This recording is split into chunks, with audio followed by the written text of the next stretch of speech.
Hello, it's Burgess Taylor, and today the video is about the right to write. Let's get started with the right to write. The last thing we covered was the introduction. The first exercise is called Begin, and she starts it. This is very pretty.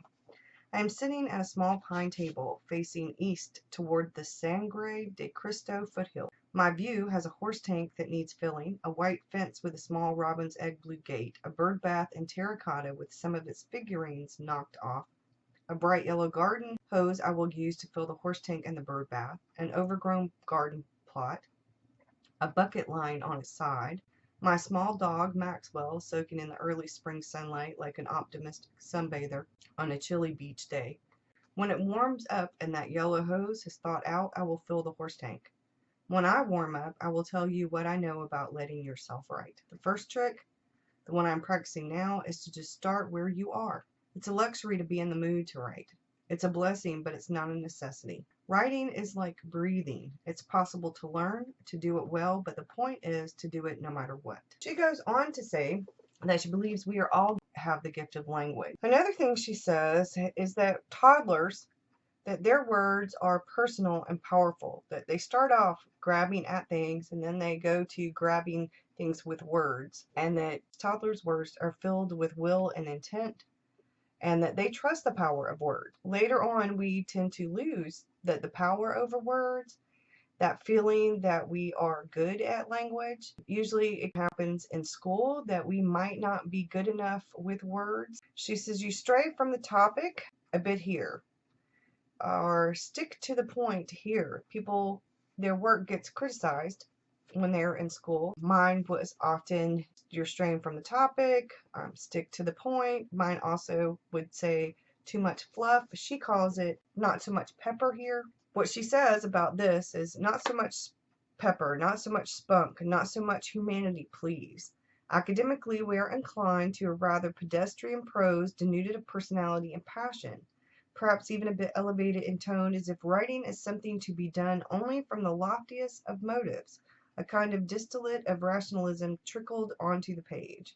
That in our current culture, that something much less healthy is afoot, that writing is not forbidden, but it is discouraged. Hallmark does it for us. We shop for the card that's closest to what we wish to say. Schools drill us about what to say, how to say it. Writing as we are taught to do it becomes an anti-human activity. We are forever editing, leaving out the details that might not be pertinent, that we are trained to self-doubt, to self-scrutiny in the place of self-expression. As a result, most of us try to write too carefully. We try to do it right.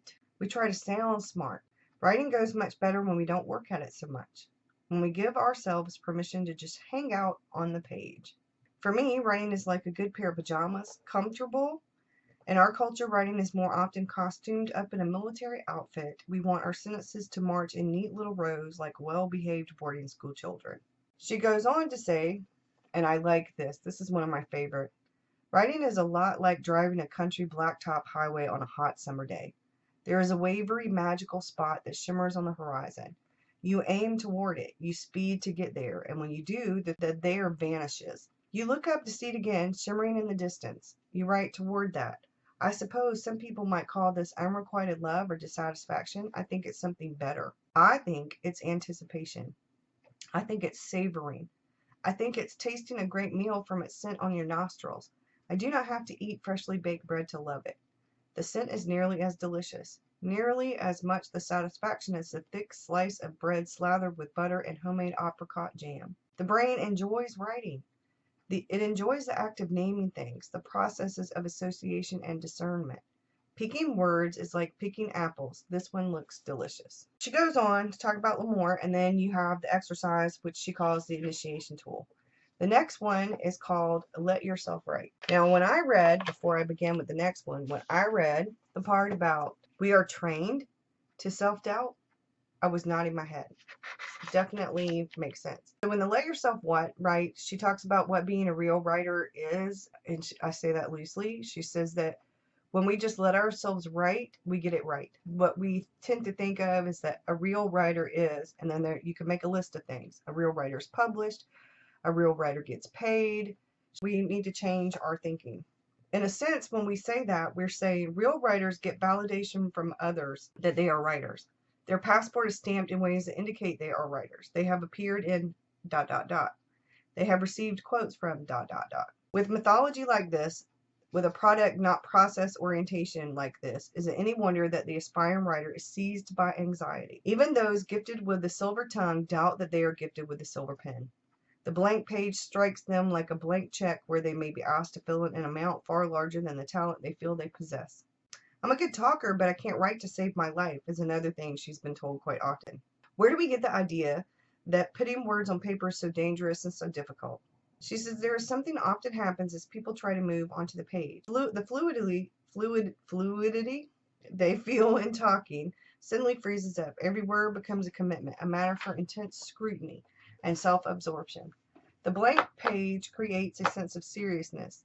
Words that sounded fine suddenly look funny. We forget the term rough draft and want everything to emerge as well-polished gems. There's no place for air, for colloquialisms, for the charming roundabouts. Our schooling kicks in and we remember all those rules for good writing, topic sentences, organizations. Most of us think we can't write. We think that's something other people do, the writers. It doesn't have to be like that. She goes on to talk about other things. If we eliminate the word writer, if we just go back to writing as an act of listening and naming what we hear, some of the rules disappear. When we let ourselves write, we get it right. When we just let ourselves write, we get it right. Number 3 is let yourself listen. She says that the smartest thing, simplest and smartest thing she ever learned about writing is the importance of a sense of direction. That writing is about getting something down, not about thinking something up. She says that whenever she strives to think something up, writing becomes something that she must stretch to achieve. She says when she's trying to think something up, she's straining. When, on the other hand, she focuses about getting something down, she says she has a sense of attention but not a sense of strain. Another way to think of that is that writing is the art of taking dictation, not giving it. When I listen to what I hear and simply jot that down, the flow of ideas is not mine to generate, but to transcribe. When, on the other hand, I struggle to write, it is because I am trying to speak on the page rather than listen. She talks about that in the artist way as well. She says, when writing is about the importance of what we ourselves have to say, it becomes a burden. It becomes burdened by our concerns about whether the reader will get it. Meaning, get how brilliant we are. When writing is rooted in the process of taking down the next thought as it unfolds itself to us, then it is less about our brilliance and more about accuracy. How carefully are we willing to listen? How much control are we willing to surrender for the sake of allowing creativity to move through us rather than our trying to flog it forward for agendas of our own? We can either think a plot up or we can jot a plot down. We can either think of something to write about or we can write about what we happen to be thinking about.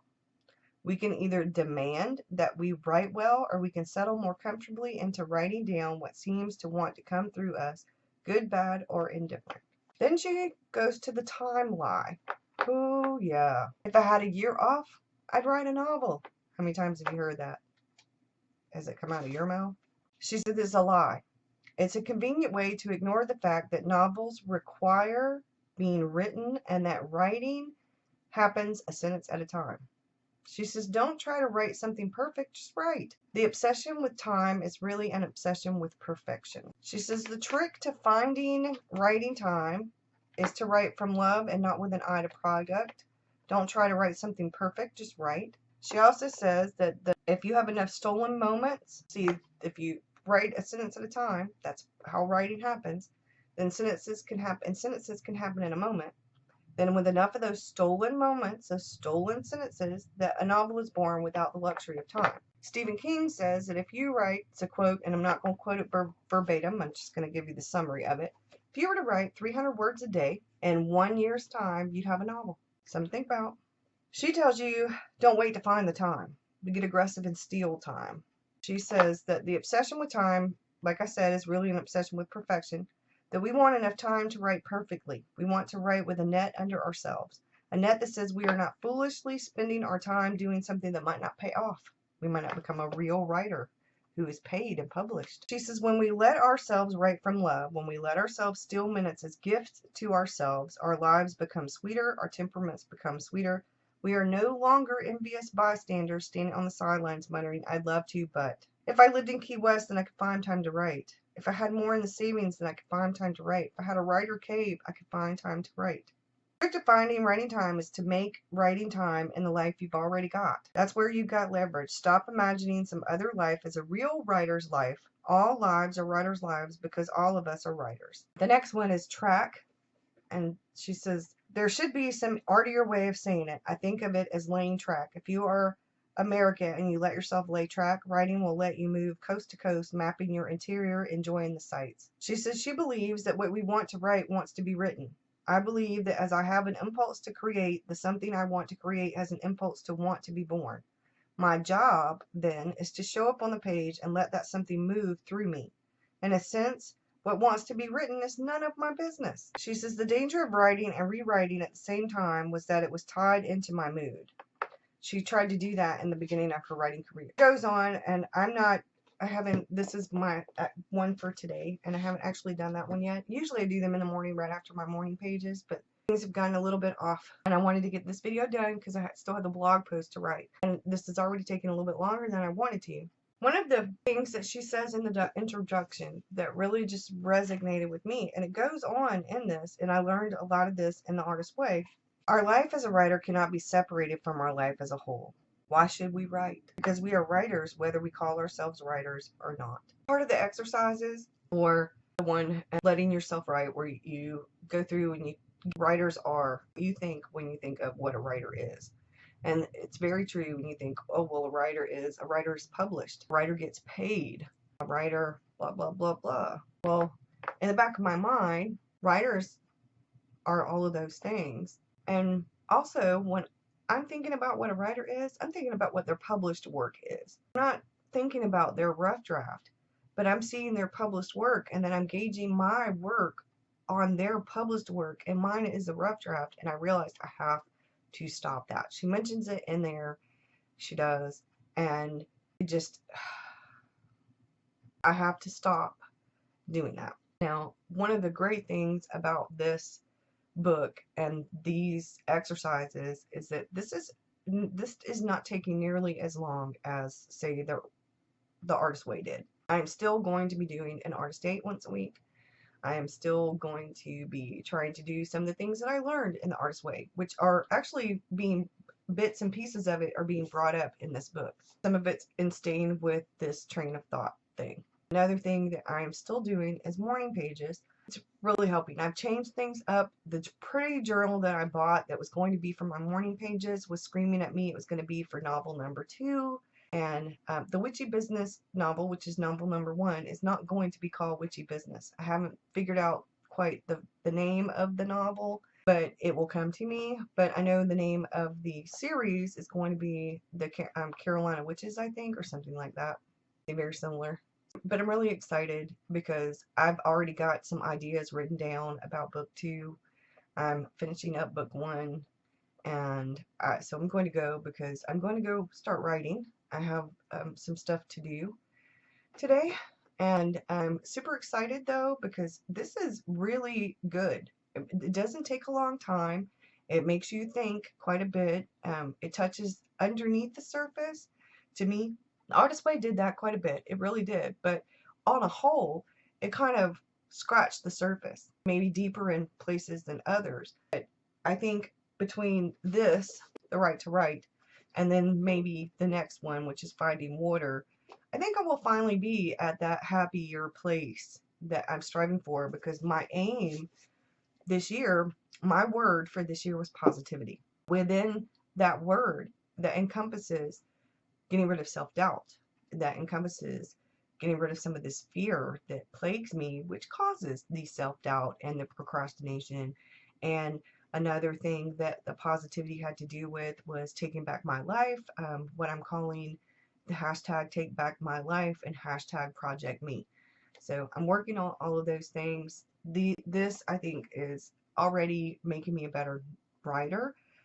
Because my morning pages have actually changed. I have started my morning pages with where I'm at, what I'm doing, what the weather is, giving descriptions of things, and my morning pages are now a lot less negative. I do still rant vent a little bit in my morning pages because it's stream of consciousness. So as things come to my mind, that happens. But overall, my writing in just my morning pages alone has actually improved. If you are following along, if you are participating in the Right to Write, please make sure that if you're either blogging about it or doing videos about it or whatever, that you let me know. I have my website down below if you want to click on it. While this is uploading, I will be writing my blog post so that I can post my blog post with this video attached to it as it goes. So thanks for watching. Have a good one, y'all. Bye.